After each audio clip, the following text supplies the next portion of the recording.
এটা আপনি আমার কই নিয়েছেন? আরে ভয় নেই, তুই দাঁড়া এখানে। চাচা কই যেতেছেন আপনি? চাচা দাঁড়া বলছি। কই নিয়ে আসছে আমারে?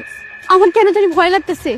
সব ঠিকঠাক আছে তো? সব ঠিক আছে, একেবারে নতুন, টেনশনের কিছু নাই। সব রাস্তা বন্ধ করে তারপর ওরা আমি নিয়ে আসছি।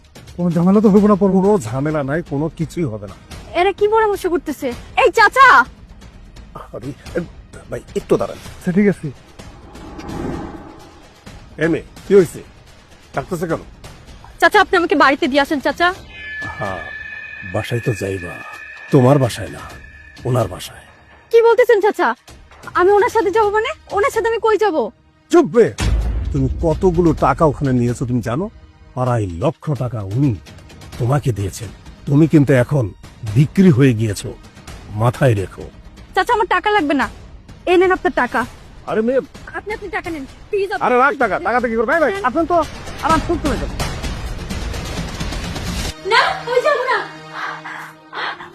তুমি চিৎকার দিচ্ছ কেন? কি হয়েছে? আমি একটা দুঃস্বপ্ন দেখেছি। দুঃস্বপ্ন? তো আল্লাহ, দুরু পানি খাও। কি দুঃস্বপ্ন দেখেছো? আমি স্বপ্ন দেখলাম আমাকে কিছু লোক বিক্রি করে দিচ্ছে 2.5 লক্ষ টাকার বিনিময়ে। তুমি ভয় পেও না, শান্ত হও। আল্লাহ যাকে বেশি ভালোবাসে তাকে স্বপ্নের মাধ্যমে সতর্ক করে দেয়। তোমার সাথে হয়তো এমন একটা কিছু ঘটতে যাচ্ছে, সেই জন্য হয়তো আল্লাহ স্বপ্নের মাধ্যমে তোমাকে বোঝানোর চেষ্টা করেছেন। আর আমাদের সমাজে তো এমনটা ঘটছে। অসংখ্য নারী লোভে পড়ে কত বড় বিপদে না পড়ছে। একটা কথা মনে রাখবে, কখনো কোনো বিষয় নিয়ে লোভ করবে না। ঠিক আছে। যদি কখনো কোনো কিছু প্রয়োজন হয় আমাকে বলবে, আমি তোমাকে দেওয়ার চেষ্টা করব। আর যদি আমি দিতে নাও পারি তাও আমি তোমাকে বলবো। আল্লাহ যা করেন ভালোর জন্য করেন, মঙ্গলের জন্য করেন। হয়তো স্বপ্নের মাধ্যমে আমাদেরকে সতর্ক করে দিয়েছেন।